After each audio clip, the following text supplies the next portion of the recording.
ngai mama fai po koeni ono nge au ono ngofulu matolo himi ono no tolu mu mea ke tau hiwa kama e ngalo afe nai aho ne toa ya fa angi me mua ai matangi waka ne kai tawala ka ne fafana alangi mo wili atu ki mua te koe kau matatari tena wa usifonua sila kiwai pea ulinga holo he kua tō mai ai muiha kau.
Oi he whai fuoloa tako e mate ne pau. Puri ka veinga kotoa i kai taumua e lau. Ka ne whawhana alangi oua e whiungo fua. He koe kau matatari te naua usifonua.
Kau ngā tāmaki ai ngā ue, kau waka e ne tawhia. Tāriu kai kei whonu maupe, whohe i kai tuhe kina. Ka ne whawhana alangi, mō wiri atu ki mua. He koe kau matatari, te nau au whonua.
ka kuosi ini matangi ikai ke he kapeau fu tafitonga alangi ki te fonua i mata kane mo oni alangi honolelei ke ukuma pau ke kau matatari tena wa usfonua sila ki vai pe ulinga holo he kuo to mai ai muha kau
kada kamu me ai kita ulotu tua mafi afiona koe whakatau mafi koe o tua ku ke mafi ke whakatupu mea whawhetai koe afiona o ku ke toe mafi ke whakamao po po atu ke afiona ai mea nā ke whakatupu katoanga te mau whai he pōko e mau lotu o whawhia ho lau maari e haere mai o loto loto i whakatahangani i longa hahiwa, harea, hanga au e te mau whai tuke langi langi ia toko taha pea a Fiona he mau mea haere mai a ke tau ngau e me a Fiona ia ke taki mua ka mau mui mui ato whakagongo ato whanau lotu ia ku mau whai ia sisu kraisi ko mau whakamohui. Amen.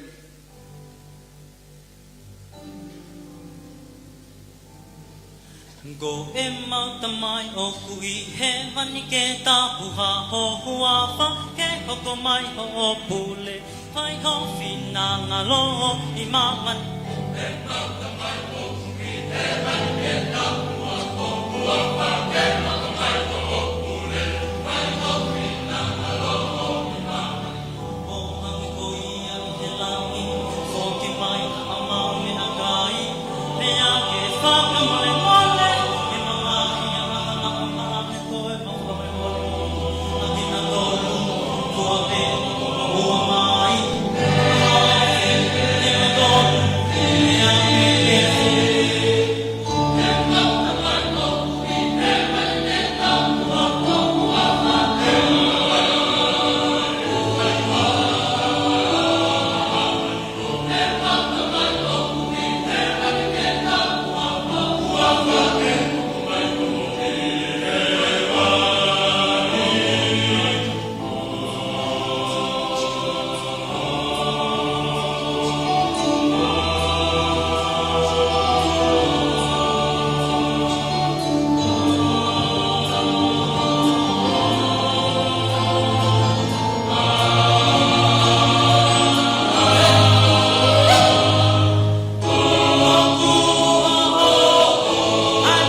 Tapu ke moe awhio e tol tahai o tua tolo totonga. Tapu ki he kahine kuini. Tapu kia lotangi wanu konuka. Sea e ko sirio pure o e korisko tupou a mahano hoa.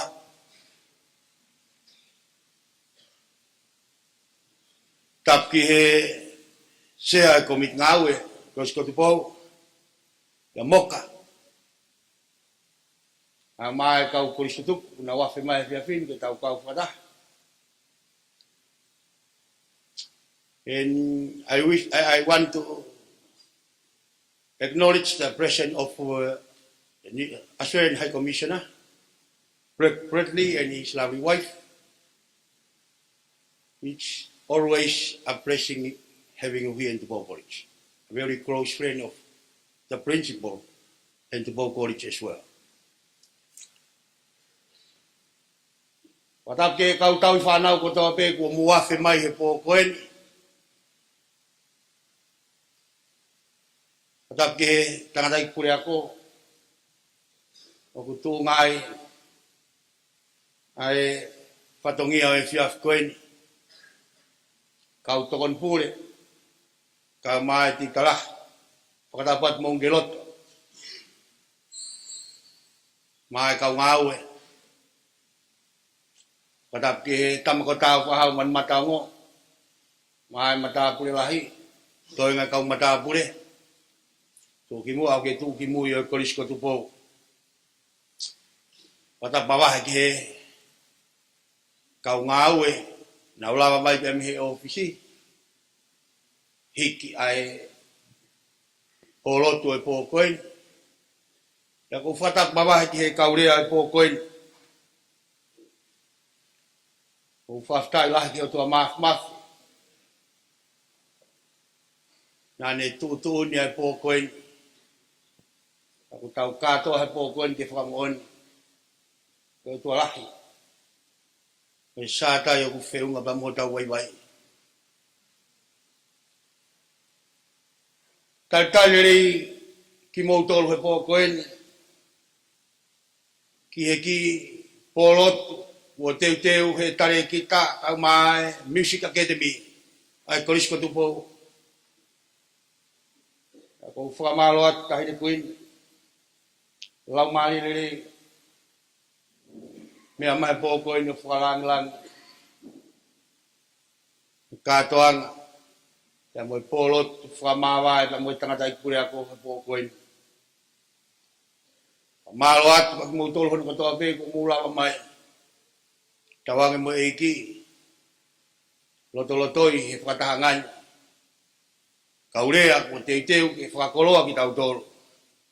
Pea pehe, e ngāhi hewa pea me he Music Academy, pea mo eiki. Kahawhokeni he ki whatongia na e ofai e tangata i pure ako he apini. Ko e Academy e korisko tupou. Sport Academy. Pea mo Music Academy. Ahi pe, ai o waanga au e koe ni.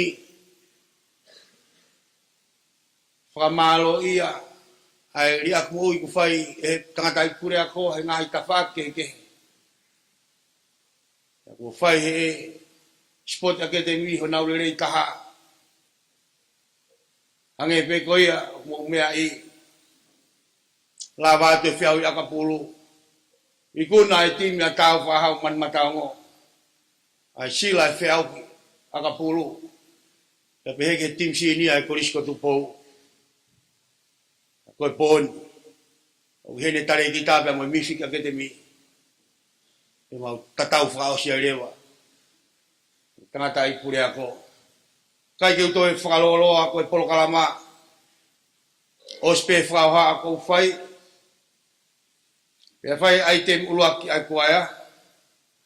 O sia, hoko mai rea whika uluaki.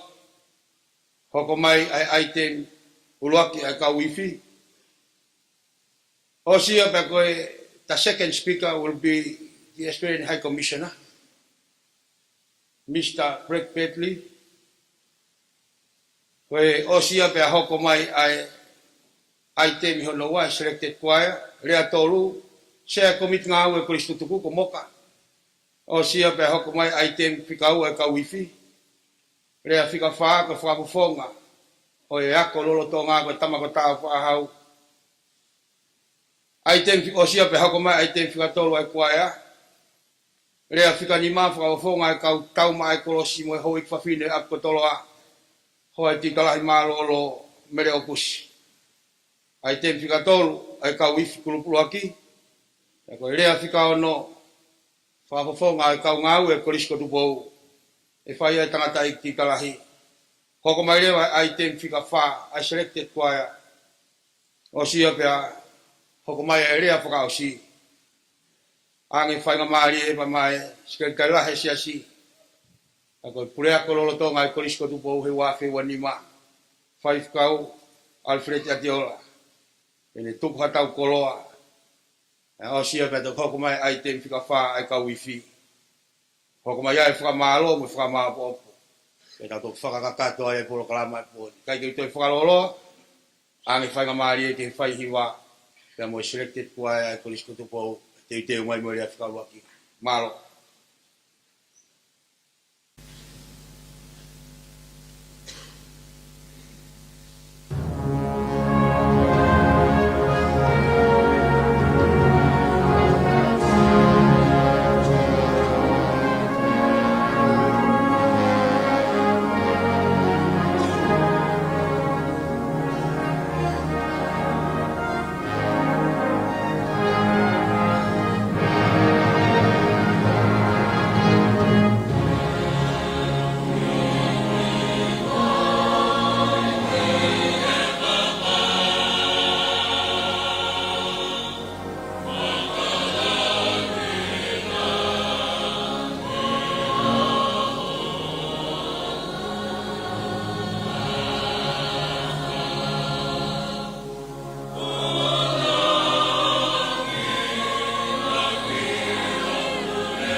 afio e o tua mafi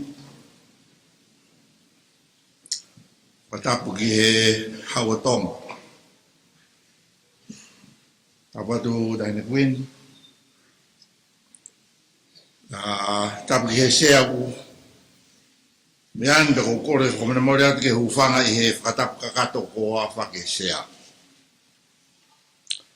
Tangata heo whai ki tua ka e whamonu e koloa ko ina sea he whiak goen.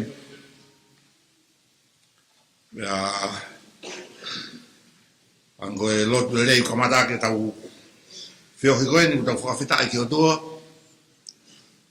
Take whanonga.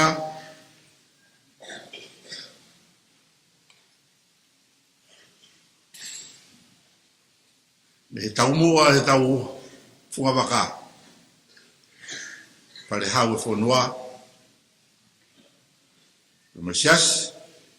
Mai kosi kotu pou. Tau au sia mai e whakoloa koe.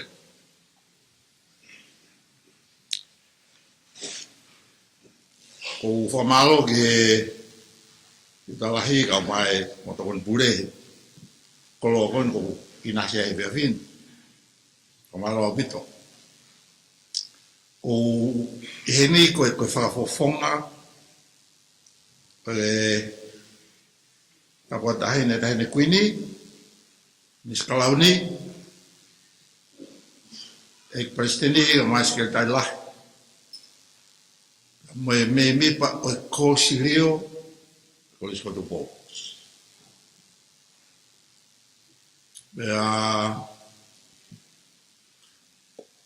o lava e bea sea como sia con scotu pou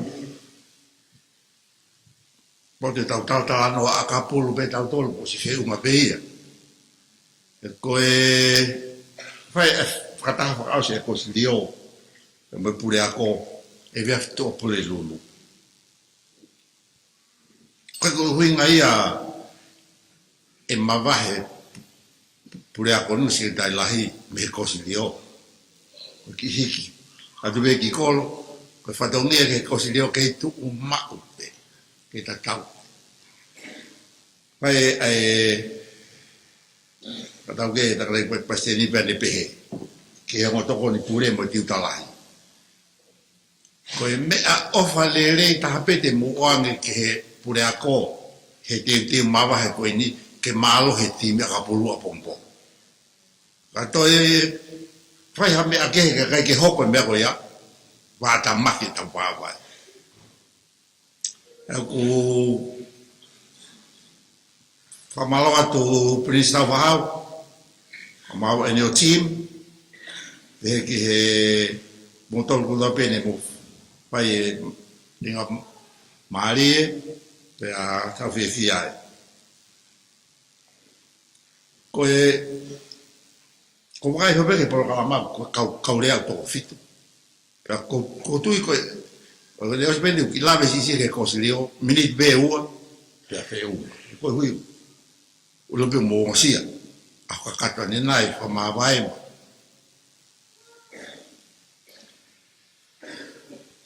Con aqui mo e tau. Pepe mo tau ho si. To fata consiglio per mo pehe. Reporti mai na hivi por calama ya pia pia ngabe sai fangata ta hape tola ya pia ko fe unga ya mo resources ko ke tau ki mo tol ke nga etapa ke ho no fo to ta hape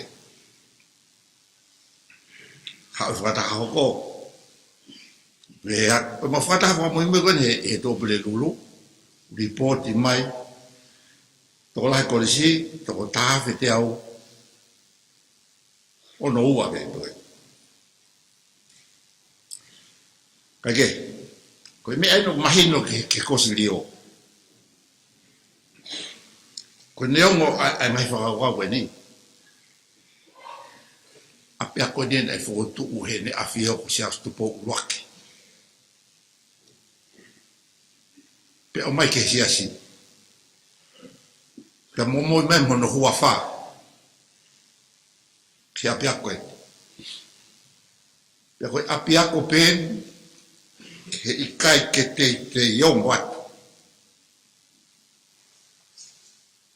Kunhanga ta aufi. Whakangata, whakafoki. Hako tupe whanua. Lea onga tau. Whakaamu ke whakapoto-poto. Kapi ai tala tupu a ia. Kapi ako ene. Watu e te awhio.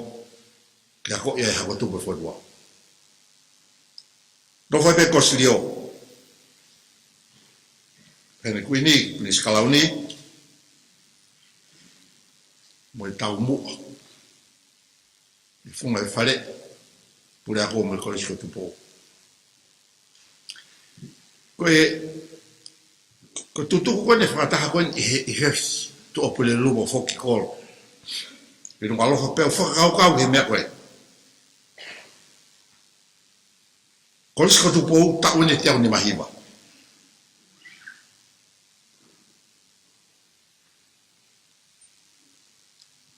Koe kuongo i, koe ne toki hoko ni mea koe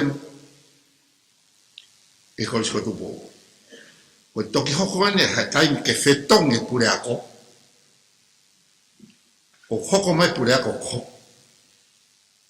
Tine tofia, toni e whatokia. O kai ki hao e pure ako o kamata fo ou pe wha pe hai di mea whai. O si seti he pure ako ni me kosi lio, ai tau mua, mo ngai ngaue, ke whanonga ko sotupo. O ia ko ki whai whatongia mai koni ko sotuku ki he, me kosi ko tupo, pure ako ne fitu. Pure ako ne fitu, o ngau ki ai. Manatu beko hu mai ko kamata ngau ki me kosi tutuku me kosi tolotonga. Os project ke nei manatu ke na kamata fai fatongia ke kosi tutuku ko lana fale lotu ko. E time he ke he whakaongo pe kosi tutuku ki he ngau o ko ange me he pure ako taktaha to wak taktaha. Okay. Ko ngo ya bito ai fia lah. O fatongia ke sea ko slio ko ni. E hu mabe pure ako ko ni ke fatongia pe loto lah. Ke mabe na to ta no i be ko se tu mo fo ko kai. Ka kai pe ke lava e ta te.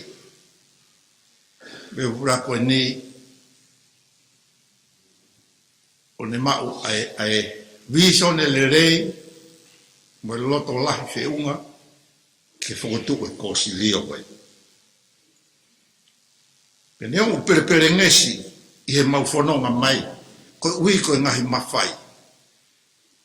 E foto tu e sia si ku ia e komiti ako ku ia komiti conferenisi ku ngahi fehi kitak fatongia palestiniako palestinesias. Na fa be a cosi lio e ne fononga o ne whakaamu ke whai whetoko ni aki. Te ngai whunga waka o sia sika ke lota kositeo ke ue whewhe hame. Ako whia ke o. Ure aki i he whiawhini. Whakofonga kositeo ke te koe e pure ako. Ai whia lah. Koe whakabalo. Koe kataki pia mo tokon pia ku e kai tapa ake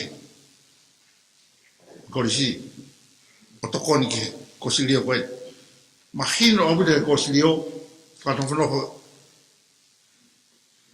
mea korisi koe mai porokalama e tolu nofu ai korisi mai wa ake ke dam no o kongo o fie mare a bit foke pure ako e no alofa hoka te fatongia hoko mai pure ako I he mahina katu.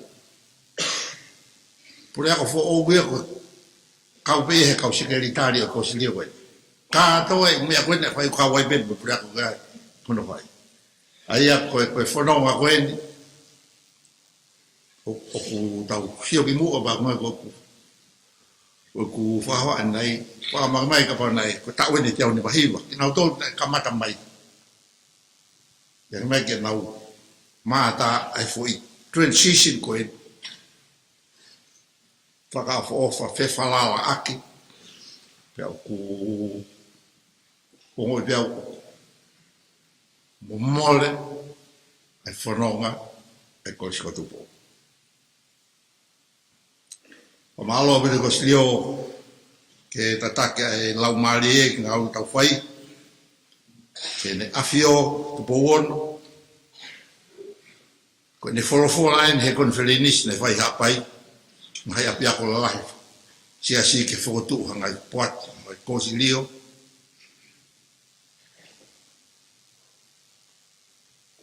E te kuin. Pinis kalau ni, prinsesi nai lakal, ma ladu hulpek.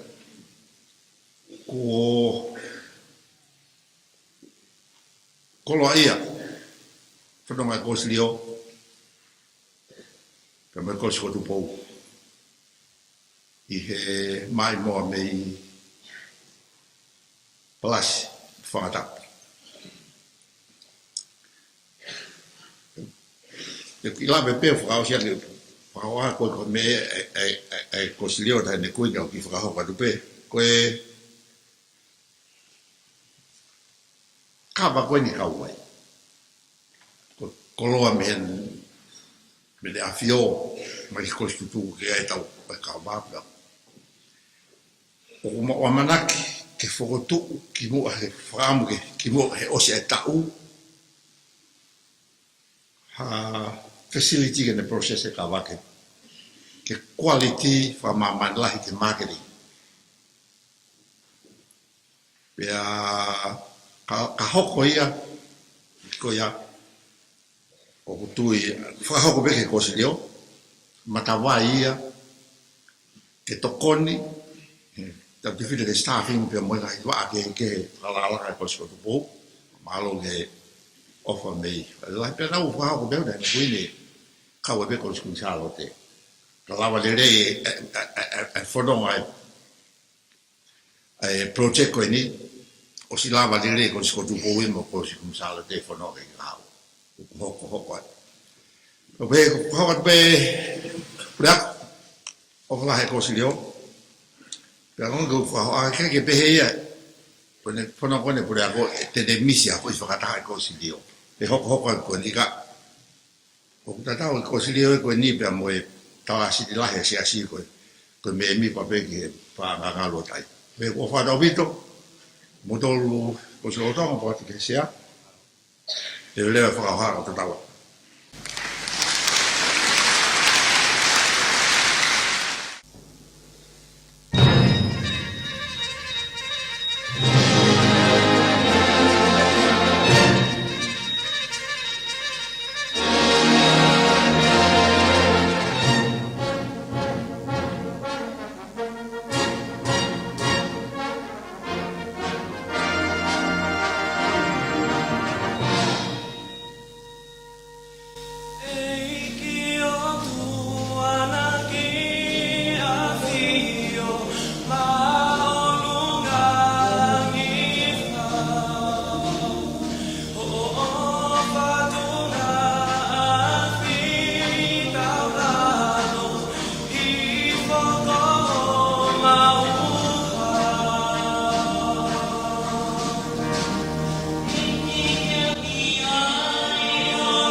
Your Majesty, Queen Nanasi Pau, Reverend Folletti Ateola,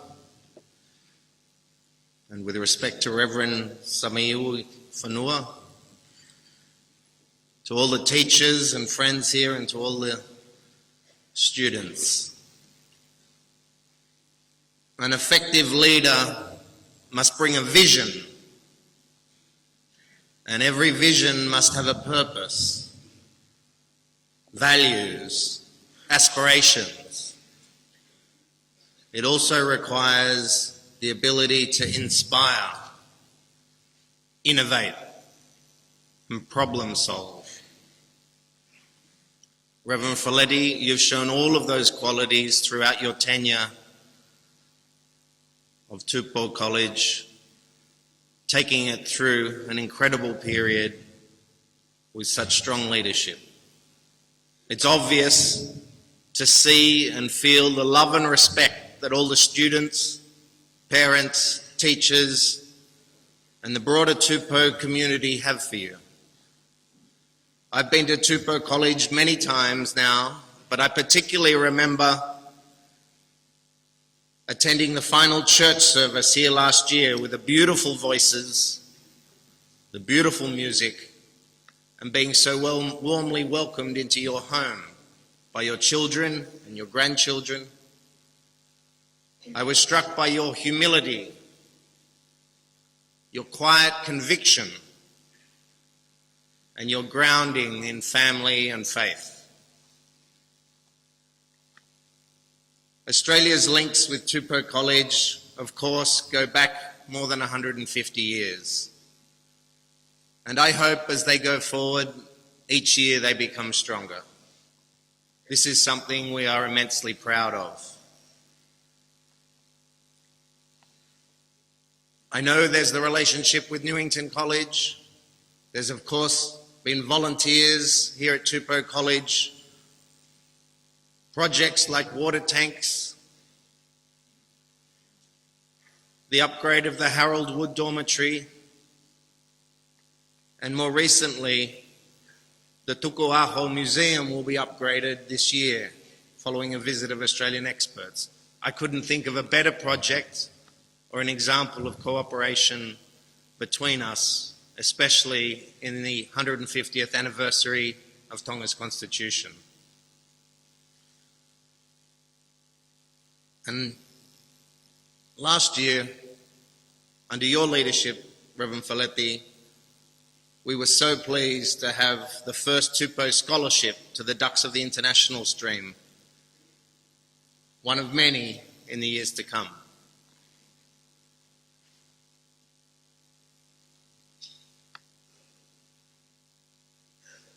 I know that you have an ability to recognize all strengths and all qualities in students. Everyone must have an ability and an opportunity to shine. And again, we're so proud to partner with you on the Technical and Vocational Centre and share in your vision that all students have immense qualities that just need to be discovered.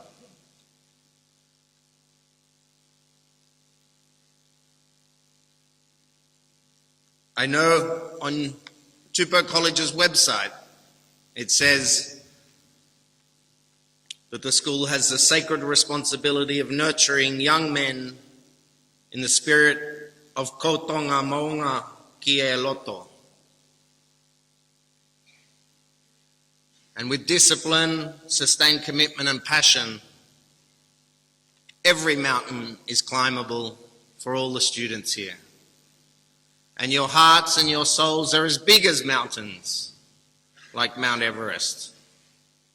Prue and I lived in Pakistan, a beautiful country in South Asia with 6 of the 10 highest mountains in the world. All of those are climbable for you. And I think we saw that on Friday afternoon with the incredible performances of your teams, and you're winning, of course, the grand final in the rugby. and let me pay my congratulations to all the teams that played, and you holding up that trophy with confidence, with cheer, with humility, and with a determination to do it again next year. And perhaps you can say a little prayer for us in Australia, for our Wallabies. You won 39-36. We lost 29-26 against the British Lions last night.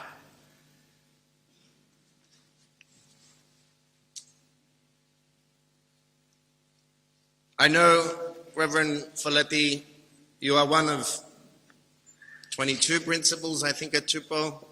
You joined Moulton, Brown, Page, Collicott, through to Samote, Pomana, Monet. Your name is on the board of principals that have contributed so much here and taken the college to a new generation of students that will come here, whether it's through rugby, music, working with tools, excelling academically. Each student is important, each student has potential, each student deserves opportunities to grow and succeed.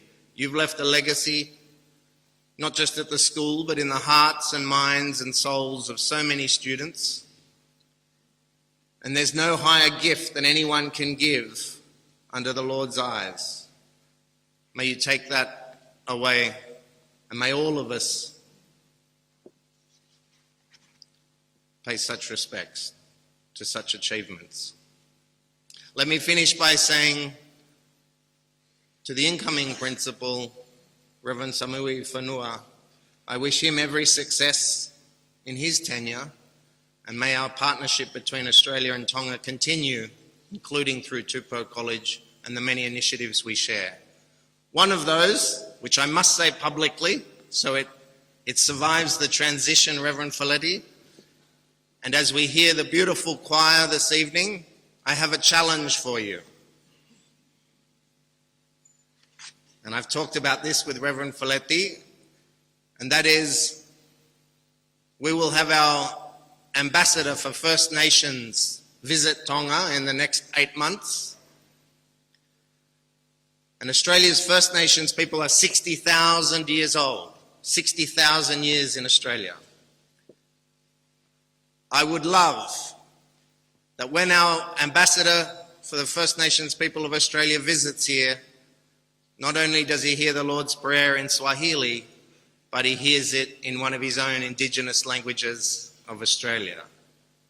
That would be the highest honour that Tupou could possibly give to him and to our country for such a visit. With that, may the transition be smooth, and once again, thank you for being such an incredible set of students across so many different endeavours, and for the leadership of the teachers as well as the principal. Thank you.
o kore ke u whatapu pe amo a fio ai o toa taulotolotonga whatapu atu eni kuin ko kore ke u hufanga i e whakatapu kakata ko whai e sea ka ata ke whakakato ai whatongia ko lawe ai i he e whiawhi whakakoloa ko e ni. Nā umai ki he pongipongi whalai te, tamae se tuata, mausiasi tuata ki langi. O ku kore mai a siasi koe o halafo o u, koe a ahi koe na tonu ke nau whaiange he aho ni ki tuata ki langi, ke nau oange he whiawhi whalai te. Koe uhi, koe ahoni te nau whakamāwā ki nau tolu mo e nau whaife kau e hiki ia. O tārangi, pako hau hingau ke tala mai ai. Tamai se toa tā, ko tala tū ke teu ke malanga he sāpate. Pea, pau pehe maharu ke isai peu ta milahi pe, pa loa whai u ngā au e kehe na e tonu ke whai, pea kamata koe a e teu e malanga i he pōwhalai te, pea whaingata a kohi, koe osi koe, ma i moa koe koe tau whaahau mo ne timi, mo timi sinia, whaingata au pito, ke te tānaki mai e whakakaukau, ke whoki mai, me he fuu ikuna ka whakawhako ia. Kaike, nau pehepe ko e toko naki e lava ai. E whiawhi toko naki ku tāange ai tiutalahi, ke pepe kou whainga maarie ke kau i he malanga pongi ni, pau whahangai ko malanga au to atakilangi. Pau pehe ko lawai ai foi pulu ko e ni. Peto peange ia.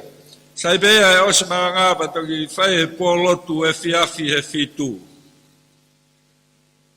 Pau pehe kaike to e lava. Ko whiawhia pe au he lava mai ko e ni. Ke whakakato e whatongia, ko ulawe ai. Ko e komiti ngā au e koe, ko stutuku, o ku mea i pe ia e lotangi, o ku lere mau pe ia.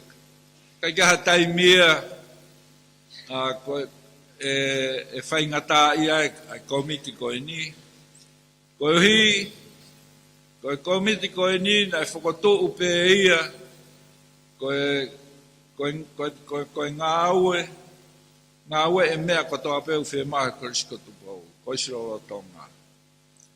Aia, o ku kaikeha taimia whenga tā maki ai. O mea i pe ia e pure ako,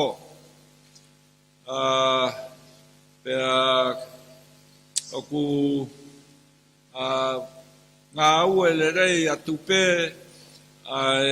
ngā ue koni ai komiti ngā ue, i he project hoko mai, ke langa, ai ngahi loki ako, mo e loki ke kauwhai ako, o e international stream, ai korisko tupou. Ko mea koe ko lawei, mahalo ko si lakahake he wahe tolu, e taha o e ngahi. Koristu tuku ko toa pe i tonga tapuni, o si awange nau ina si. Aia whakalotolahia, ko hi ko e whakaamu, ke kapai ka kato mai i ha mahina e ua hoko mai, Pai kamata rewa, ai langa hoko atu, ai ngā aue, ai koistutuku, ki he project koe ni koe langa, ai whare ako who'ou, mai international stream o e koistutuku. Koe, mea koe oku mauivi ai koe ai komiti ngā ue, iau ki uhiki, na na yako, pea kono mo'o ni, na u ngā ue au he taimi po uri, kau toki foki mai, ofi ki he tahaua i he po uri. O fau mai i he maupuha meiri, o mauhake koe ai ola, o ene ngahi siri, moe assignments, moe ngahi mea koe ia. Kou ongo e au te ulawa o toe kamata fo ou hanga aue, i a hou ai walu o au ki he tahaua. Ko hi, koe whakawhiawhia koe e ola, koe nesiri. O ko toi, koe mea pehepe, ko hoko koe ke komiti ngā aue koe stutuku, koe lava e toko tahawaru, na e sivi he tau kua si, koe uruaki kouhotia, ki he sivi a international stream, pea mahal, kai ke lope guriunga whika e iwi koe ni, o e komiti ngā ue, ke whai hatokoni, ke korisko tupou. Koia, kai hala i pepa ia mau, ke teu ai rea koe ni kohi, e nai toki whakao si pete i teo e malanga i tua tāki langi he whaa niu. Paku kai ke te aha taimia, ke teu ai, a rea ke whakakato aki. Ai whatongia koe ni, ka kou fie whakao atupe, ai fie, ai komiti ngā ue, koe uhi, koe ngahi ola koe ni koe oku mau i he siri. Kai ngata pe ai, ka hange koe mea ke ai, mea ke ai lo tangi. Koe ola koe ni koe, oi vainga he whalaite, ko tui, koe ke ilo, toi tāna ke atupe, ringalahi ange iwia, oi komiti ngā ue. Kuia, oku, ia e, o whalahi, whakawhua ngā te komiti ngā ue, o ia i pe, alo tangi, pea moe, ure ako lo tonga, o tau whakamāwae, pea, ko mea, koe kuraki kau koe he komiti ngā ue, nau whanongo mau pē ki he pehe e pure ako lo tonga. Koe ngahi wainga koe ni koe ai korisi, koe si mahino pē mea koe kui ai, koe uhi, o ku kau ia he kau whai ako.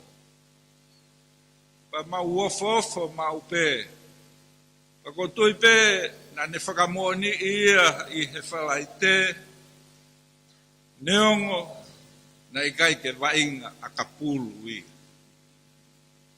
Pea, ko toi whanongo ki whakatotolo koe ni kou mao ki he pureako fo ou, na i pehe pe mo ia.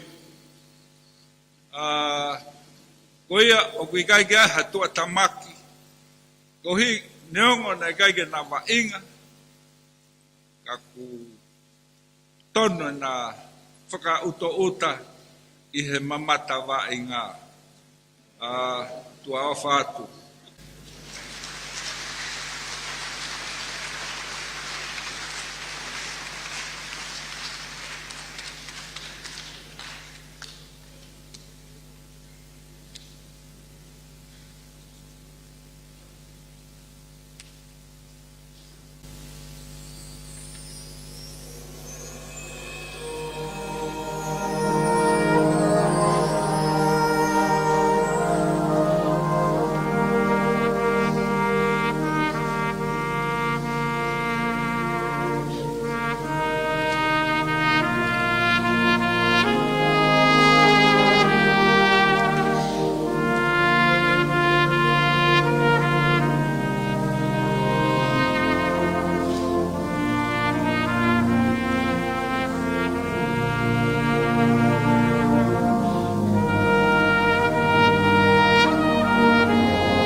Top mo to mas pasi.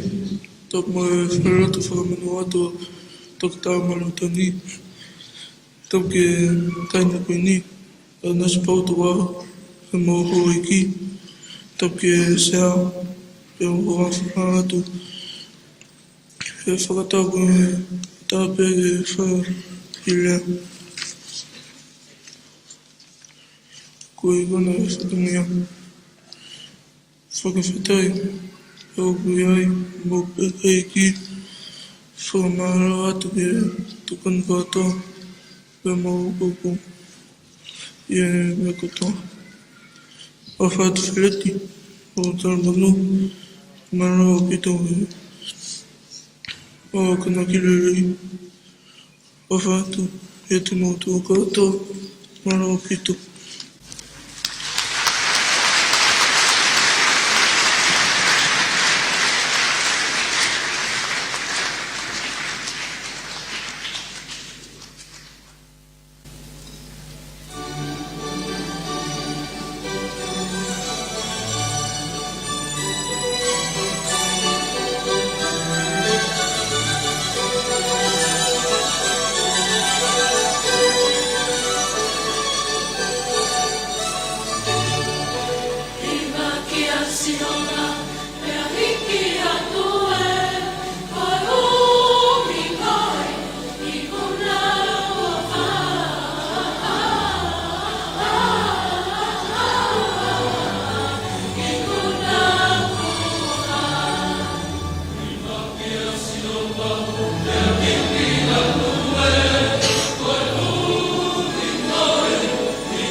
O iau, ai o whatauhi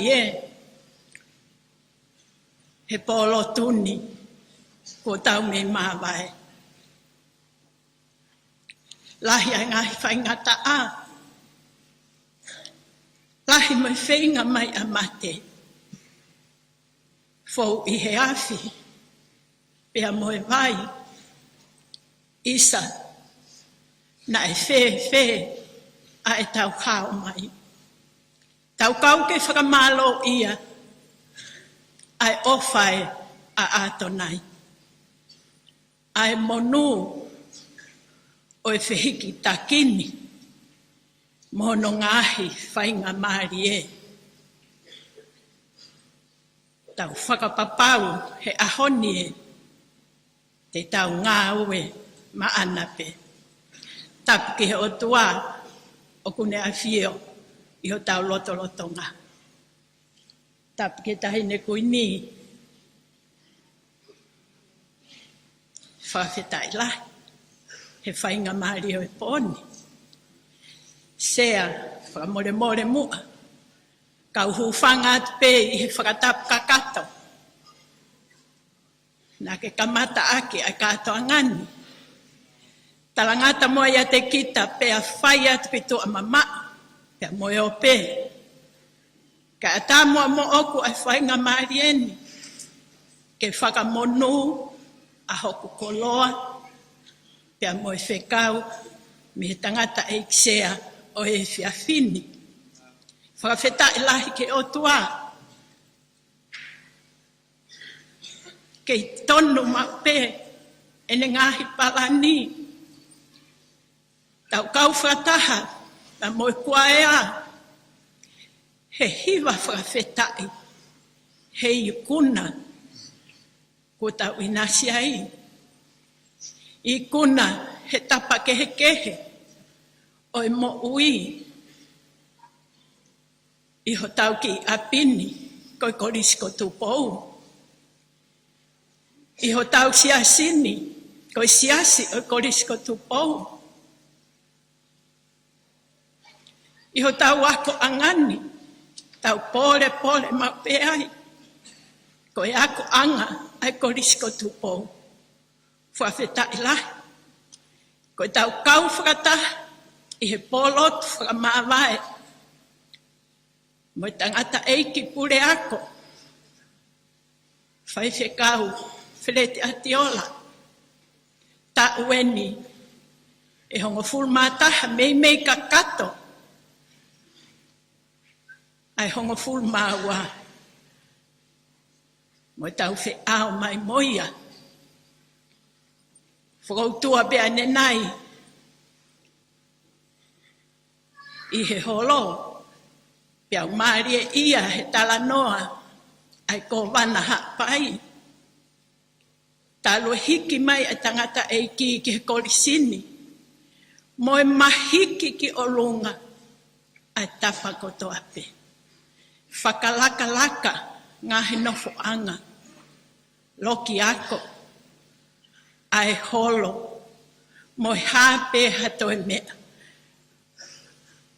Ka koe whakalaka. Ko mautai maari e ai he tangata e kini.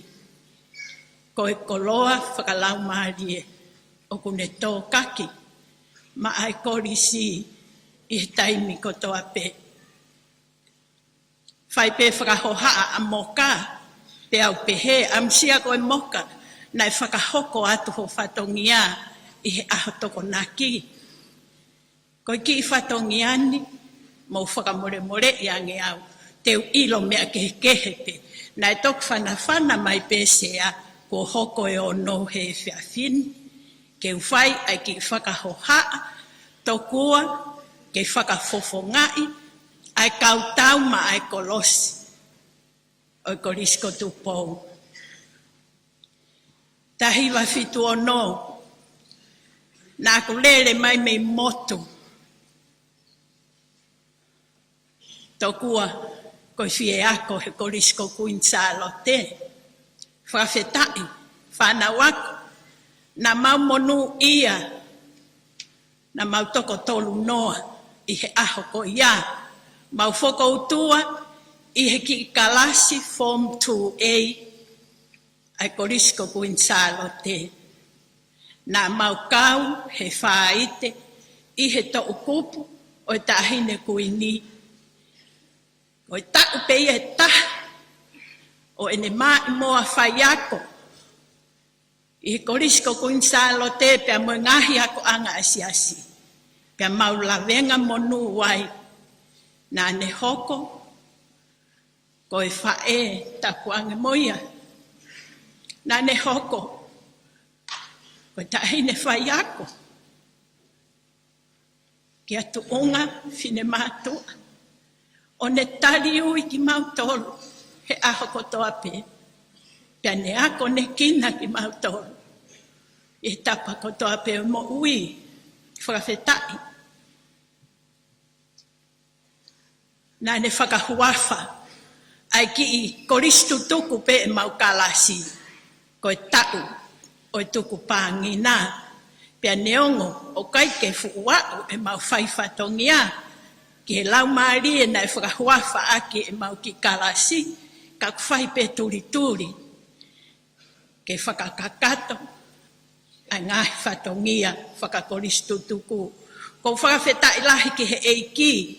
He na aku whiwhiri. Ko kau whakahoha rea o e whiawhini, ko kau tangata ko toa pe. Nai tuunga I he ha, ai hao hake ai ki whine motu ani, ke kau he whakamāwae. Ko whakautua pepe au whakakau ke mea ai sea o e ko sirio. Tala noa ia ke fu mā I moa kawa, ai ko risko tupou he tofi a. Nai tuu hake, a make, ko langa e mau ki tō kawa. He wāwhe uoua, kau tangata, ko tūtū ni mau taki hongo fulu e ki ufu kawa. Tō pē, I hoto ki I whakoutua anga. Pea urere mai ke tiuta lahi o e aho ko iawha e whakahoha. O mai he tiuta lahi fu ubaha a niu lahi, ke tō ai e ki kawa. Ko whakawhetai, ki fukawa pe tolu ke mo ui. Whaka eke atu ngahi to uwako. Manatu fuki na iai fu to ula a lahi. Si mate tā ngulu e mau ki tō kawa. Ko whakawhetai atu lo tangi. Ko mā I moa e ia e kau tangata. Mo manatu I korisko tupo o keha mo ki sister school. Te kai ki au ia tau te au. Te mau senturi he tau fo ou. Pea ko mea kou fia he fia fini. Ke whakahoko atu whakamalo. Ai tahine kui ni ke koristu tuku moho fu komiti ngā ue pāpela. Mou mana tui. Ka fua lewa ho mou mai moa kawa. Taimini aku paanga tolu nge au ai kawa efu ke kilo. Kore atu pe, mai pe haki wahe tolu pe ta. Na tau whanonga mai whoke tala noa ai samare tani. Mou lava holo pe he hala, mou wakai atu ke kafo. Si ilanga ai korisku insalo te ko langa pe ai whine mātu a whewhine. Si keito koto kafo pe. Kei whaka anaua pe, si akau tangata.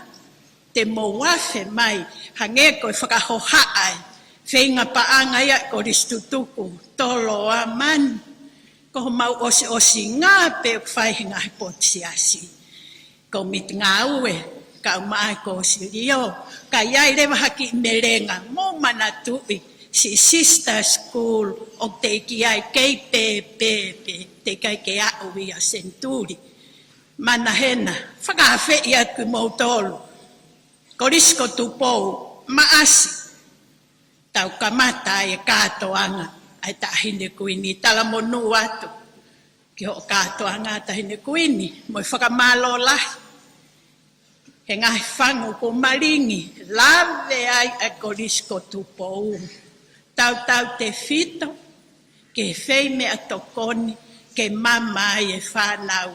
Koe aho pe kumawongona ai, e breakfast e whanau me he tahini ko sinai takala. Lo tangi ko mau wawe ke mau tauti wharekai, ke mau kawai pe he lawe he monu ia. Whakamalo lahi atu. Koe hoko a tau whaahau. Koe tamasi ako, tau e ne ua.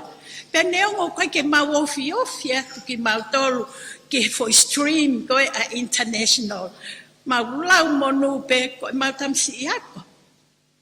o hange ko monu ia na maulave ai i he tahine kuini. Kau foki mua ke kawenga, ke whakafofongai, ai kau tau ma ai kolosi, ai korisko tupou. Whai peha whakamalo atu tangata eki, pure ako, ai whereti atiola. Ko wakai ke tangata eki tapuange mo koe. Koe ane a fi, koe whereti atiola oi ahoni. Mo toe ngahta o kahoko mai, kei ta tau ai peia. Kai te ke ai haliliu ia e tangata eki. Ta hiwa walu taha, na aku hoko koe ki i stiu teni, kai ke fuu mama whakaata mai whewhe, a wherete atiola i ako maalunga ko tupou. Te heange kau tamatoloa ia, pare mia ia mo, kau toke tā nifo. Nau fuu poto ki nau tolu, ka maurelelele peki mau tolu he tafa aki, koi kau stiu teni me korisku insalote. Taha hiwa walu, malawat mo hoku hoa, mau kau ngā ue whakata, mo wherete atiola, i ako maalunga ko tupou. Kau tangata. Kai peke te whanongo ki ta hataimi, o kutoi ririu, ai leo, o tangata eiki i hataimi. Me ene kei hoko ko i whai ako, lawa hake o pure ako. Mau mātuku ai, hoko atuia ke he Palestini ako. Whawhetai, na ane pole ke hifo mai ke korisko tupou i he ua awhe taha whaa. Whamalo atu pure ako. Ki mau tolu eni ko tau mau whainga maarie o tau ngāwe whakataha. Ko mau whanga ki i huri. Nā nau kau pehe lawe monu ia. He whānau ako ke a te koe. Ko koe i he ane awhi, ahoni, e nā moe a pongi pongi. Whainga taa au pito ke mau pehe. O toi li liu ho tō onga. Tapuange mo koe koho le o kei le o molu pe he taimi kotoa. Te eki tuo ta ke mau whanongo ko hiki ai tō ho le o. I hao mamahi i he maungahi ulunganga ko wi. Whawhetai he o tua. Māloa. Whaki mahata mai o eiki pehe. Pea neongo te tau māwae. Ka he kaitoi ngalo i he mau mo ui.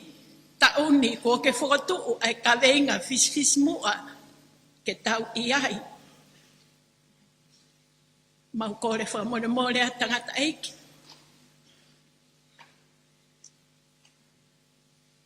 Kai ke whakahoi fua. Ai anga e mau whaiwhatongia ke ta tau. Pea moe mea, o ku ke mate haki i. Manatu ke tala noa, o mere mo maata. Whai te pea mere, e tau kupo sisu. Ka e whe kā maaki pea maata. Neongo, koe ngahi whatongia le reipe. Koe ahoni, tangata eiki mau kore fua more atu. Kai ke mau puke ngai whainga maarie. Oho i he ni ke tari a ho ngahi ako naki. Ka mau whe kā maaki pe. He ngahi whatongia kehe. Pea kou tui. O kou whakafofo ngai ato e pe e ku whāna wako. Ai mau kore whakamore atu tangata eiki whai whekau. Whakamore i ange ki mau tolu. Kai ke mau wheinga, ke mau iai, i he wheitu to tonu. O ke mau ke mau iai. O ku im kai te mau wheinga, ke tari ai ngahi ako naki. Ko ke tautou he aki he apini. O whakatau mua pe. Ki he kahau lelei o e whanau tau teu i. Whakamore more atu. Mo mautala monu ki a te koe. Whatongia. Ko ke amanaki fue sia maa maa. He ko mawahe atu. Ai whatongia pule ako me a te koe. Tau whawheta ki he eiki. Ko ne ngahi palani, mo ne ngahi whakotu'u. Kei whika uluaki peia. I he taimi hono kotoa pe. Wakai ki he musiki. Ko mo oni. Taimi nei hoko mai tangata eikini. Ko mahiki. Ai whi. Pea whakotu'u mo ngahi kuaea. Ngahi ante malelei. Ko taimi tatau pe. O toi toho aki i mai e hei whi.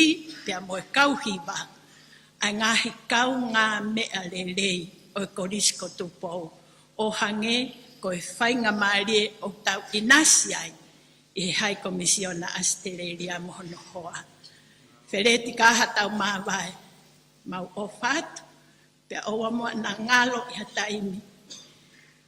Ke lotua mai pe ki mau tolu. Ke ua na taimi mau toa ai ki ahi. Tua o whatu.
Tama, Queen, Share, PTA, Egoist to Bow, at a boat share, at a boat to Lantan, Manuka, Egia Moka, Moka, Kurstituku, at a Magegi, a commissioner Australia, Bradley and your loving wife, who Fatapo Kitangai Pureako.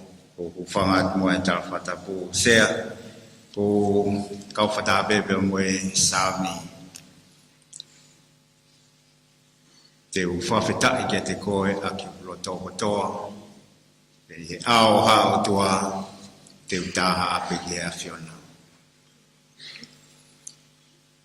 ko tu ke fa fonga ka ngawe ko itanga pure ako ko freda tiola o lahi e sio ia be mo mauongo ko ke ya ke mau ka to be vangi ko italanoa ko malanga ya hon i mau no fo ya bin ko family celebrate by Feleti to us the staff of Stipo College. Feleti is like a father, is a friend. Feleti is always there for us. Ko Feleti ho ka grandpa ia kia tuitala. Pea hangepe ko mautolu ka toa behe apin. Feleti is like our grandpa. Mau ngoe tawatain, pemoi mau falal, ye fai fatongia, pemoi ngau fata, pemoi puri ako koin, ye fatongia ko tobe ko tuk falala kitik mau tol, o mau ke uibe mukore tokon, ke tea ye nengai fai no hino pemoi tataki. Yang dai puri ako koin ni, kai kata tai kia oksio kita. Ko ene mo ui talanoa be kiai e ko speri ki he tau siplele ki aki ene mo ui ko fu tau lahi a ko eni o hange be ko ho ko mea e taini ku ini e mau ko mid conference ko ngau fa fa fika ui ko ngau fa mate ko ngau ko eni ya kata iki malo ene ke mo uyo ki ahon ye taulua ai mo fatongia koen ko pure ako be mo skeltalahi o conference for fita ai mau kris be mo mau yevi nai ga isio ke ne re ana kana ne ngawe mau be ngego le o fai High Commissioner Australia is a vision. Pagani nga vision ni ko ya no nga taumo. Ina yai mau bene vision ni time ko to be. Tu mai ka tau tolo e kau ngau.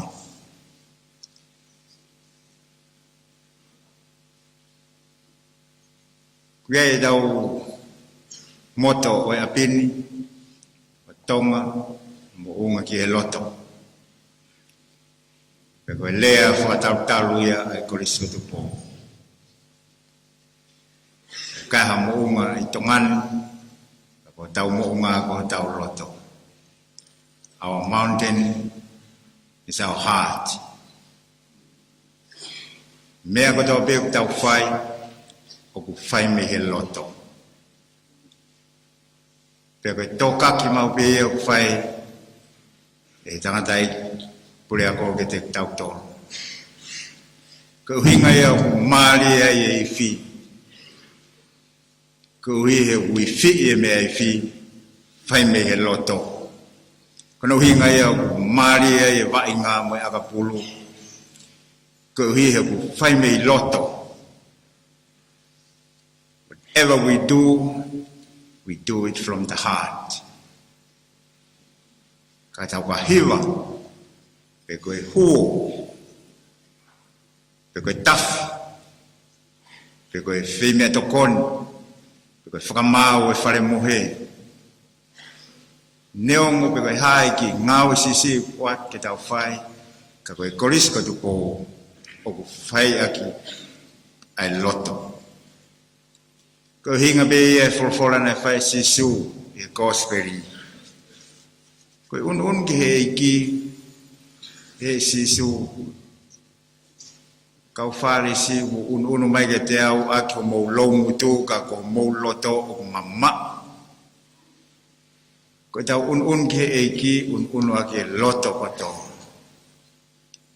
Pea wia ia e whawhita, ko hi koe ngahi tenga lele o toka ki he apin. Ko taki lele ko ke whai pure ako. Wia e tau rea tonga, ko sio ke taki pe fa itaki. Ko tau sio ke taki ki ne tonga mo ui pe mo ene ngahi ako naki. Pe tau fai pe he. We see the leader and do likewise. O hange ko ene fai fatongia pe mo ene mamahi mea. Tahaya e tau mai, wes rau roto e korisi, ko se vai tolu, wes vai tolu. Ilonga ngau mo fai ngau, fie ngau e ki ai, he wikai koe ngau e ki kakai, ka koe ngau e ki eiki. Koe eiki ia tene o atu, ai to tongu, to tonu, koe mau ai tofia. Tahai, koloa lelei, fai fatongia pe moe, tangatai pure ako koe ni. O guiai ai fu fetukutuku pe fu liliu e sea kansoro ko paradigm shift o feinga ki ai pure ako I he to wako pe mo to tangata koen pe mo to ngawe ke tau ave korisko tupo ki tu unga o wofi e civilizing ai weste. Ke tau ofi ki tu o nga whakalere ako, pe mo I tau hi ako. Tau te fito ki to o e mea koe tā. Nge nei hoko ia. Koe fo I mea nei tui ki ai. Ai kau ngā ue pe mo I tau tangata o koriska tupo. Ngā to wako koriska tupo. Ko hui koe ngā whahino hino ai. Te tapu hiri e wipi ki tua vale ka o me ki whakahino hino koen ka mau whenga ki ai te humai be mo programa ako international koen to o au pito e ia I ngahi tutuuni mo lao e programa silapa Australia tahaya o nao child protection policy o kai ke fie ma uia ke ia hata ia o kai ngata pe I whana wako international ka ia the whole campus pe o kutui o tau hiki ki ai pe koe mau fie ia se council o kui kai hiki e pure ako pe hiki ai ngahi mo oni pe mo ngahi Fotu tu ngau e ku fai e council ke mui pe mape ke whanonga ia e ngai to wako. E mau whawhita ia tu I e ngai fotu tu. Malo e mau e tangata lelei ke fai whatongi ia ngai korisko tupo. O ikuna ko fai whanau akapuru sinia pe mo I timi tau whaahau, mahino, au pita, fai mihe loto. Nau wai ngā fai mihe loto pe akapau ko e hiwa, fai mihe loto, o hange ko e hiwa pe mo I ngai whasi e pōne. Whawhamanatu mai pe pure ako, toloa, koe CV, koe ako, not two from the heart, two from the mind. O ku whaia me he atamai. Pea ku mautui, o wiai ai ki o fa chokes pe ko ke ma tole na te kure ako ki mau te tokanga ki whakahai e tonga munga ki e loto i he ola e tau siwi e temi koeni ko e temi lau ko e temi siwi temi ako pe ako mau tui whakahai ai pe e ngāo whai pe mi he loto wea tau rea utaka tau whanua ko e whanua pe tangata ke kroa mau i ngā whanua ka kono kakai o ku koris ko tupou ai koris ko tupou ko e uhi kono kakai o ku ikai ko e api mo e kere kere mo e whare ka koris ko tupou ai koris ko tupou kono purea ko lelei kono kau tiuta ko hono kau mata apure kono whana wako iyo ko sea o e PTA e behe ki ono tokon pe au taimari ai o tu kau ai koris ko tupou ko hi ko no kau waka o na ngawe ai funga wakan we ai kau hikiat ya bu fonga to e kau ngawe fa kau sian kolot kau ma wa sina amana ke mo hikiat tu fa fatongi e koris sa to tai ma wo fat be o fat kia me talavo ko ma family ko Moses Taupaki ne te uia ke hik fonua tu ia ki Amerika nge ko me anda pure ako tau lotu pe ke alo ofa a drum o ava ai matapa ke lava a Moses o folau ke ono hoa ko hiko tu plotu ia pepa i Amerika kapau pehepe ne laureson ya ne nai ko Gospel a Paula pa more ko Paula ko episeri o ba ko Gospel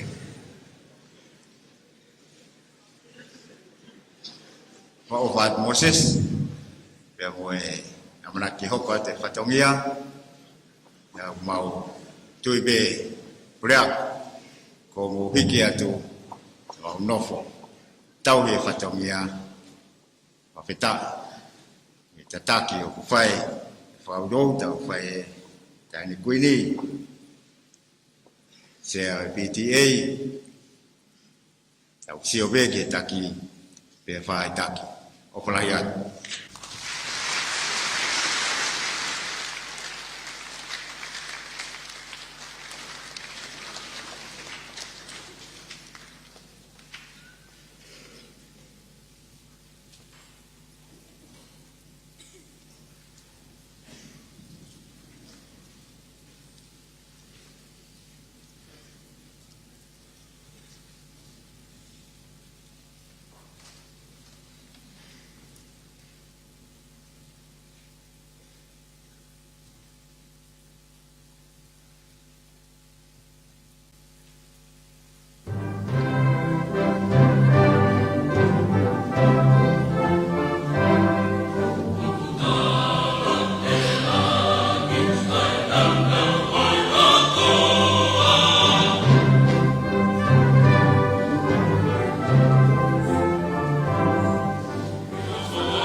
Koe mea te pū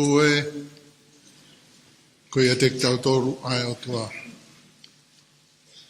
The best of all is that God is with us. Sea ke o whamarmaro at pe mua he tarawhatapu kakato ke au whaki. Whaftai mua tahine queen whalo la koe fua le lei e whaituuna. Mo o hae lea e ki pō lotu. Whamāwai koe Krisko tu pou. Mau whewhai aki pia moe tiutarahi ma kautoa pule. E whenga ke unau tara fau nau whahong ka te au ka koe ki. Fai wike koe nukua siu nau whotutu pena toro e ngahi mea ke whai. E au whenga ke tāwhika unau hange peu. Unau wiri marohe. E ki peru la e pe. O whaawu ka tara mea koe ke ante nau toru. O koe ke whainga fua nau tui mai ka te au. Te tā koe. Katang pe koe whia mau e nia e ko silio. Te koe komiti ngā aue. E koe whia mau e nia ha toe mawhai o lunga haki. Pena upehea i pe nau toru sai. Ka koe e whia whin. O hoko e nau whotutu. Ka koe whaftai pia ke he iki. Thank you for gracing this occasion with your presence. Your Majesty, Your Excellency, Breck and Prue, thank you for attending this. And to Lord Tangi and Lady Melinaite, Moka, Ma'afoha, ai mātua tau whānau, whawhetai ke iki. O mūlawa mai ke tau kau whataha i he FFI.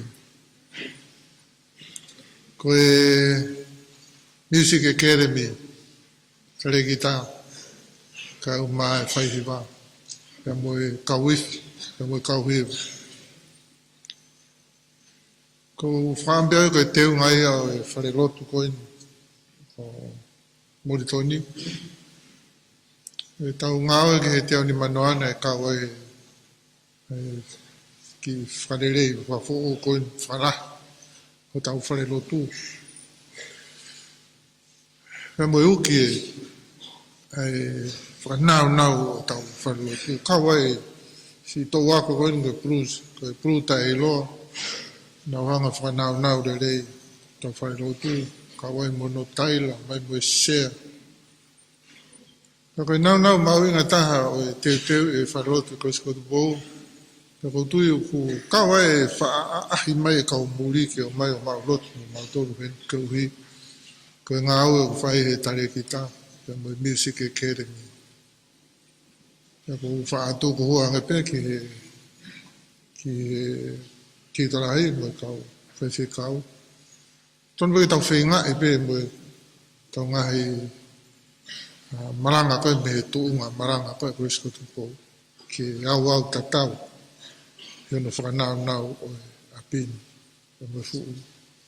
Whare koen, ko hoko pe ia, koe whangataha pe koe whamaunga ia o e tau lawa mai ki e koe skotu pou. Tau hube matapātai mani. Tau hanga mai koe wharotu Moritoni e tari ki tau toru kia. So it has been our wish that Music Academy provide a welcome atmosphere to all who are visiting with us. And we're trying our best also to present the Word of God as a fitting company to the music that we hear Molten Chapel. Koe taimi koe ne ui ai ke u nere mai o ngā ue koe pure aka koe skotu pou, pan koe mai mea peu mō mea. Ko Mahape koe taimi koe a turo at pe taimi koe. Mahape koe ia e pure aka ta umotu a koe ki he korisi. Nofo whakaukau ki he kau pure aka e mua ati a te au. Nanau ki ta usi i ange pe he nau mai o whai whatongia hei. O morton whogea na e pureaka mortoni e korisko tupou tau uo furumani mape. Pe a whae te nga o te whoki au tau o ngo furu. Pe a me he korisko tupou. Ia mo kau pureaka parangi na nau pureaka na to he apin nau tau o furu tupu pe kei malo hi nau iri. Hanga kau tangata iki he pureaka he niko. Si upetariai kau pe kau tangata iki matua ni mo furu maatoru. Pende mawahe pe mei. Hono tau motua hene mawahe pe mei. Polisi. Pea koe ui mai koe ke lele mai o ngau e whapureaka e apin. Nau osi ngau e whapureaka i haapai. Pea mo ako marungu kotu po. Nau ngau whapureaka i haapai ta e maru. Marungu kotu po ta e hongo fuku maataha pe mo ia. Kana ku ngāwa kai hapai u whanau ko hapai whang mau lau kau ake tu i hapai. Koe tana noa koe tu i hapai mo ne ngahi whenga tau. Waipe ngahi hingoa ia u asi. Waipe ngahi hingoa ia i he ngahi whenga tau ko toa pene whai e tau whahau. Pea upehe pe. Ko tau whahau tapu mo ia. Na e tau koa tau whahau. Pena iai pe ni kakai anu na ni whai e tau mai. Kau mahino pe toa tui koe ni tau lau kau aki. Pea mahino pe koe tō tahan na e whengau e aki tere pea moe kakai. Kau pepe, ki meen te u anuwe ke korisko tupo. Koe kosirio. Pea mea i pe he sea. Mea le atu ke ai, matangi atu ke ai. Mea i pe he tūna ko. Ke mea i le pe. Taini kuin, tampe ni skrauni. Nau tolu na e whai whakatangi ke te nau tolu. Ko hi ko lawe i pe ai whakangata-ngata. Pea mahino e iai e kakai te nau toko mai. Pea koe aho ni. Hange koe mea e sea e kosirio. Kaha tua tamaki. E koe mea ko toa pena e whaia i he o kui he te pire ia e kosirio. He kai ke whaingata a ia e whetongi ia. Koe ngā he koe mea koe o ku whai, koe mea ia e tamakonu u aru. Koe mea pe ia e te pire koe e kosirio tupu ai. Pea koe pureaka o kui he loto kosirio pe mo ia. Pea koe rea koe whahe aho ni. Mone taraloto ia koe ai. Punake, mau sio pe me mua o fia, mau hu wharara ki he amui.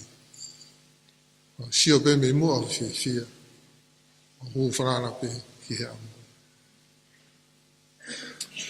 Tengo le whae ngā ua koe he te auri manoa, ne lahe ngā he project ngai lere taimi tāpe. Pea whae atu pe ia, o ku lahi au pito uhai. Mei, iai taimi lahi ene, whenga tae ngā ue ko uhi ko ala tāmaki. Pea ko whamore mole behe whiki whahoa ko. Ni ko kau ko he pongpong ko toa pia ko a peo.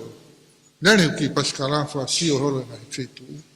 Ke mahino e mea e whai he ahoni i he project tata. Ko nere ko he pongpongi ka ungo i pe hokloto e lahi e ngahi mea he kei lawa le rei ko hiko ala tāmaki. Mau lotu e kau ngā ue, lotu. Ke mahino e whakawhainga maari e maa natula, tau tui. Ko e ki upure i natula, tene whakaai o whakawhainga fua. Whai at pe, e koe he whiawhi ko ia. Awe ki paskara ki o rungu. Ko hui he uhai pōni. Paupe he, ka hana uhinga e tau lotu ke a fua. Kai tai to e paskala ave ki he marumaru. Tuku ai i he ke mahino pe e a fua, tau tui e a fua. A ke pompong e taha, ke uha pe ia. Whai holo e aho ko ia. Ka pehe. Tuka, e heke paskara i kai, tuku pe paskara he. Lotu ke afua. Lotu tuku paskara he. Te ake pongpongi hoko. Oku uha mai pe ia. Fiu rasio e la a. Tua tolu tua wha.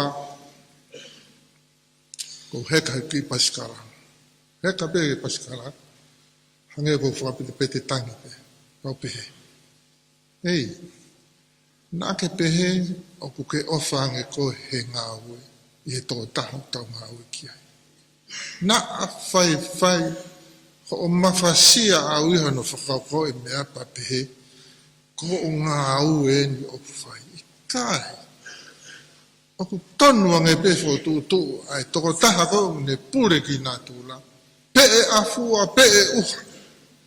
Fie maari e pe koe, pe tau ho paskara, pe lere ho paskara, o kai te ke kau ko ia i ai. Nā pehe, o ku ke ofange koe, i ngā ue, i toko taha o tau ngā ue. Ka koe pōni ea, tainge kuiti. Mai sea, pe mūtoro o toa pe o mūlama mai. Nā a whai via pehe, o ku te ofange he ki ngā ue koe ni, i toko taha. Ta ngā ue ki ai. Nā a whai via pehe, ku ei haki i mea lama, i a te ia une whakam. Kau kaua ki tau tolu, ki la vai ha ngā ue. Pea koe ne whakahino pe, ko tau whai kotoa pe, ai mea na e to tonu ke tau whai. Pea kau sewanit, tai au ngai pe ki tau. Ako whaambea ia koe, tatau ia ko whahoko atu, whawhawhonga.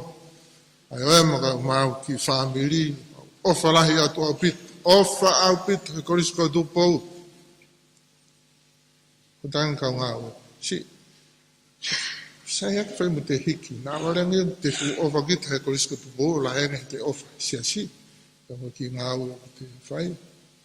Ko whaau pete, whai maheni mo i ngahi, nau e apini. Pe te whakakaukau, hao ki wiki mo ki moko puna. Puna maina tō lata he apini. So i hae ki tamai e taha talangi ki hae ki tamai ki moko puna e taha me Nusila. O whahinohino le reia he kautanga koe Nusila. No whati ki moko puna ia koe ni i he. Ne whakakaukau pe ia, koe api koko nofo ai, koe api o grandpa. Tarange ki mokopuna koe me Nusila. Vitala, this is not grandpa's house. No, it's grandpa's house. No, it is not grandpa's. You know, grandpa is not rich. He's got a small house in town. That's all. This is not grandpa's house. This is Tupo College house. He only works here. Not for long. Ako fia he ki whakahino koe, ai oho wale ki tamako niu lere mega te autara mai koe. Is it true, Grandpa, that this is not your house? Yes, it's not my house. Oh, so you are not rich.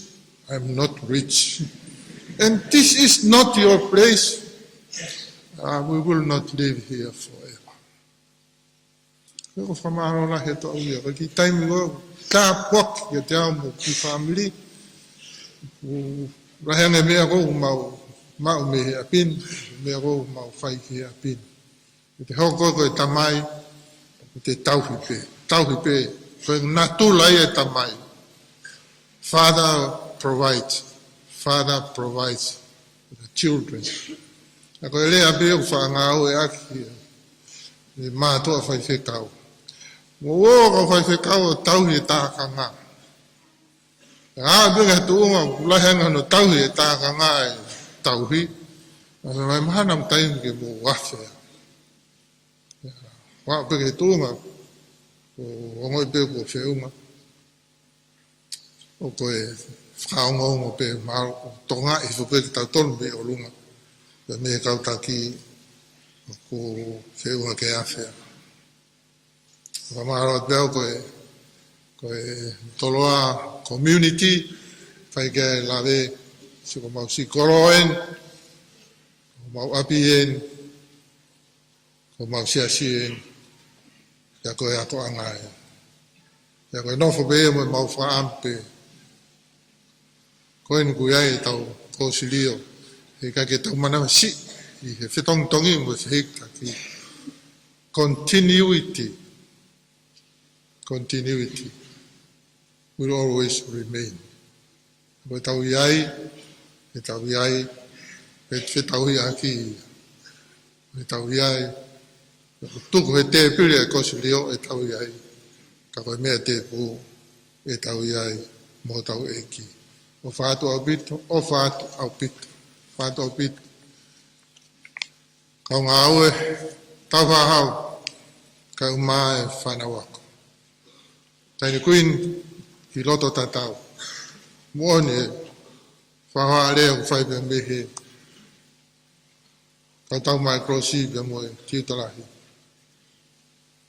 Nai tau koini ku afe mai ai, tama ko tau whahaua mai moa e ni, ko ngai tau whakakoroa ia. I moe, moe ngā au e korisko tupo. Kau mau whamaroa, mai whangu ko maringi me wharelah. Ia monu ia ai whanau ako. Ia mau tā monu ki he mai moa ako, ia moe mau amanaki le rei, ki mau kei ia i pepe moe tama ia ai toi taim. Ia moe tā monu e toi pe, ki he whituna kai maa ako. God bless you, Brett, Prue, and thank you very much for your company and also for all the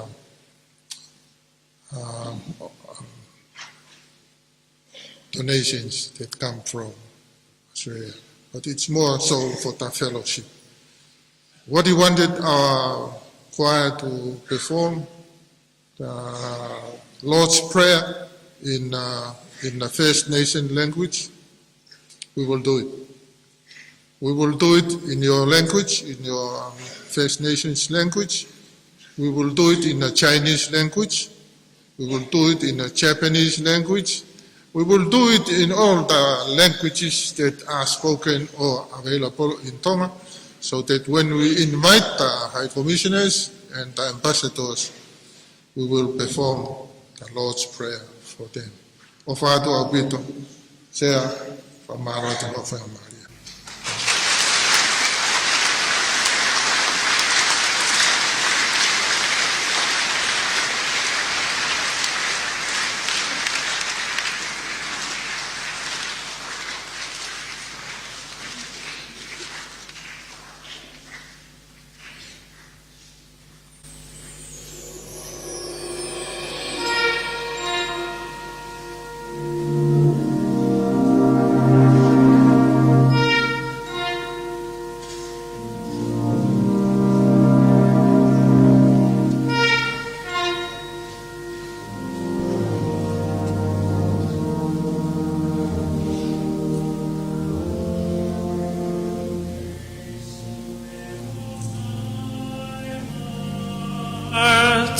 I will tell all the wonders you have done.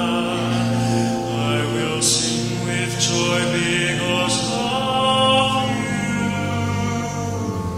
I will sing praise to you. I will sing praise to you. I will sing praise to you, oh my God. Holy Spirit, come His presence follow me.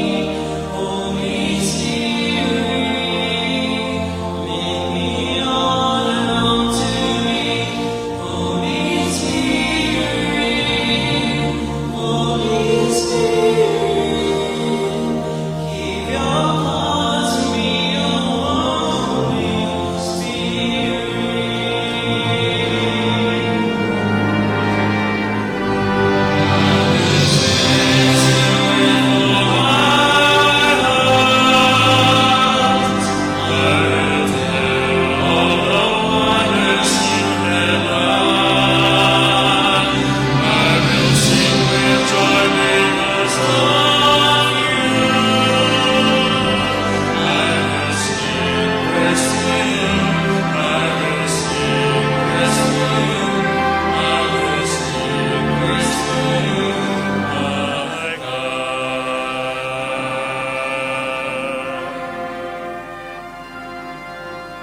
rest to you, my God.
Watulo watu tahine kuin.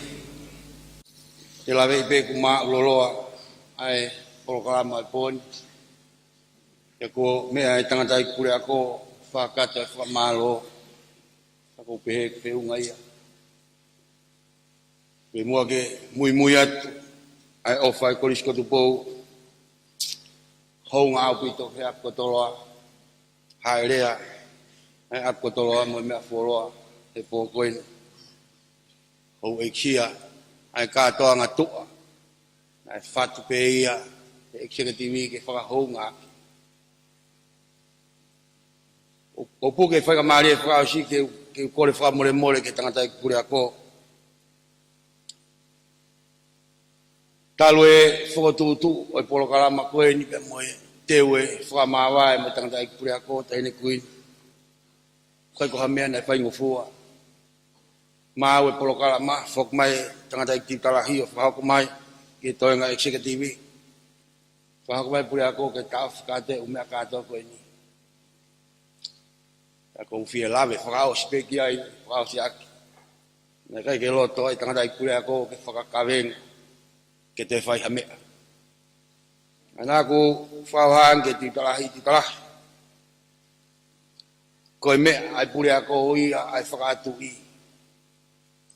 ka koe mea atau tolu e whakahonga. Ka koe ongo, ere me niti mo ui ko ia una wheta ofi aki pe, he ngahi whatongia. Rea kok mau whamore mole atu. Mōni peho mea, koe tok polo kala mai ni koe kia uat ki o te pire. Ya kia uat ka koe e toi ngai ngahi polo kala mai whakasi o se ui ki koe ni. Tau ko sina e whakatuai he pure a koe e kawe inga. Wholau e korisko tupou koe whakatawataina. E nei mahino pei he kawe inga ai lau maari e moe moi e pure a koe moe ne visone ke korisko tupou ke toi ki whao atu ke whakatawataina. Whakatawataina kau ngau, whakatawataina whana wako. E koe tauni. Foto e kawe inga ngau e korisko tupou ke he wafe wa ni maa. Ke tau iai. Be present. Ako kulame ki ai. Hanga hai ki rea ko ia whakamao po opo le rei. Ai uho moe mo ue ngau e pure ako he korisko tupou. Me e te mawongo ilai kaha. Whahua nge pe au ke kau tokon pure. Taimi koe ne toi foki mai te apini. Wakai ke ngā ue me tataki whai pure ako. Te moha pure ako, hatokon pure hau fulu ke follow up e pure ako koe ni. Te kune kawa katoa pe ia korisko tupou e ngā katoa. I loto motua. Mea ia ngoi lai taha e korisko tupou pure ako. Te ke toi mea mai pe koe ke tau polot. Kai te ke toi mea mai koe ke pure ako e korisko tupou. Ia e E ke whanau pe kupuri ki whe paskala e pure ako. Hono ahia e ngahi whatongia.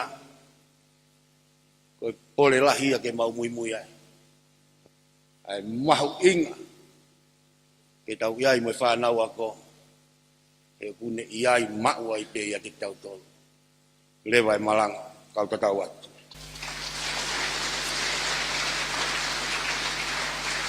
Fola himi whakaosio ngā anga e kia whini, whangea wana ngā furu himi whāno noa. O mea ke tau hiwa, kore ke whaiwa ke ne tatak ki tau tolu. Ke tau hiwa tu oua.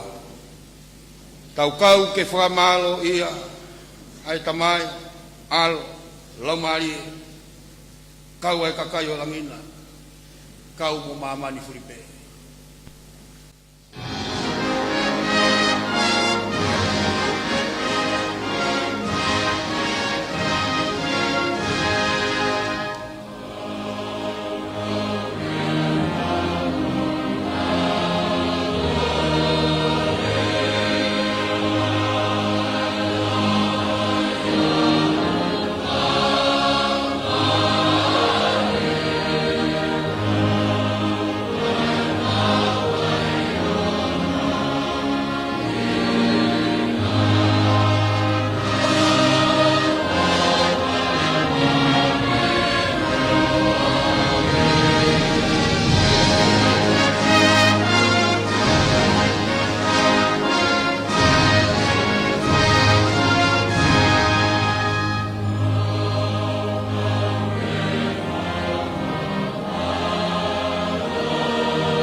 Kreso dau eko si sukalai si fly toka tamai mai fe lau mari mani ni.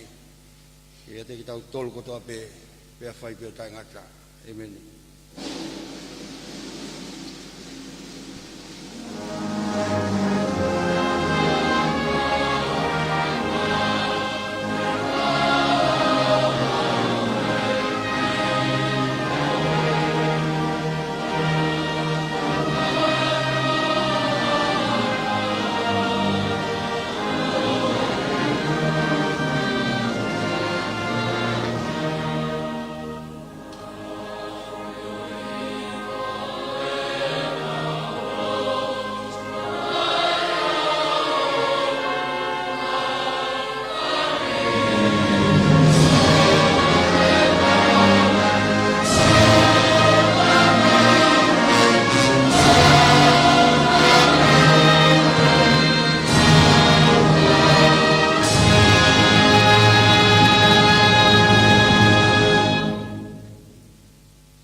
is to come.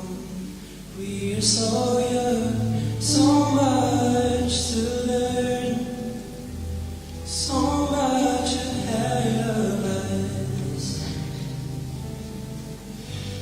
The good and the bad, all the moments we've had, the stories we share. One thing is clear, we are all meant to be here. I know I'm getting older and issues.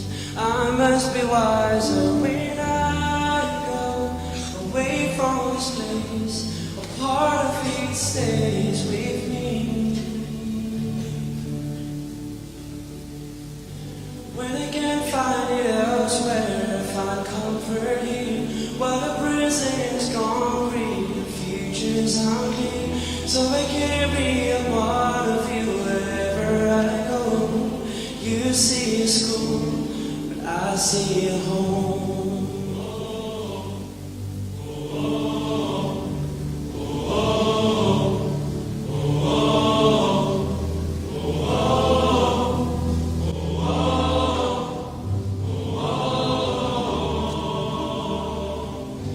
When mountains are movable, I know I'll climb. When rivers too wide, I'll take my time. 'Cause this is where I'm meant to be. Can't find it elsewhere, find comfort here. But the present is gone free, the future's unclear. So I carry a part of you wherever I go. You see a school, but I see a home. I see a home. I've known a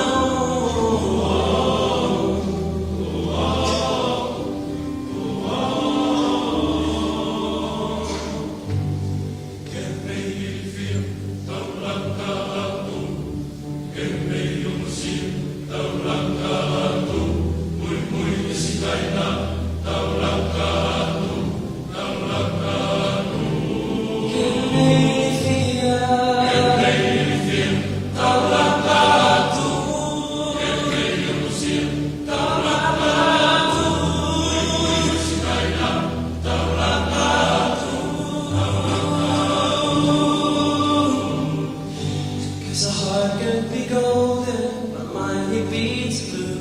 No matter the battle,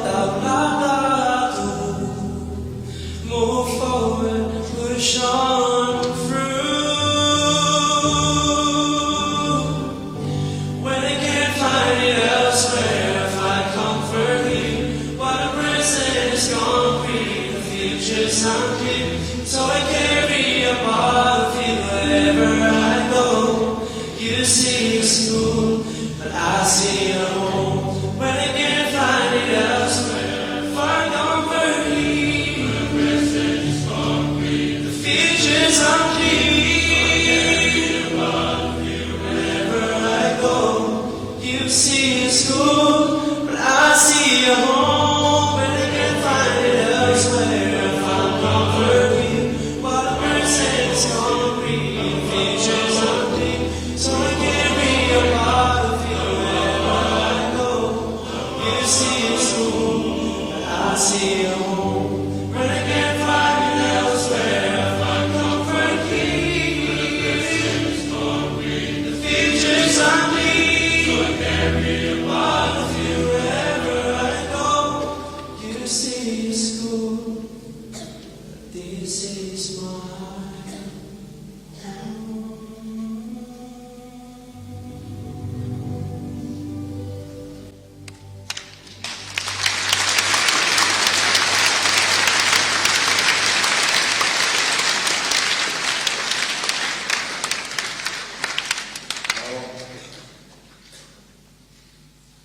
Korea te dau tu whawasi. Ko tau tu koe ni he ka ke tau whalongolong ki tau. Tu koe ni tau pas me ka e o Oscar tau pas whawasi mai pure ako. Ko Kristo tu po. Ko te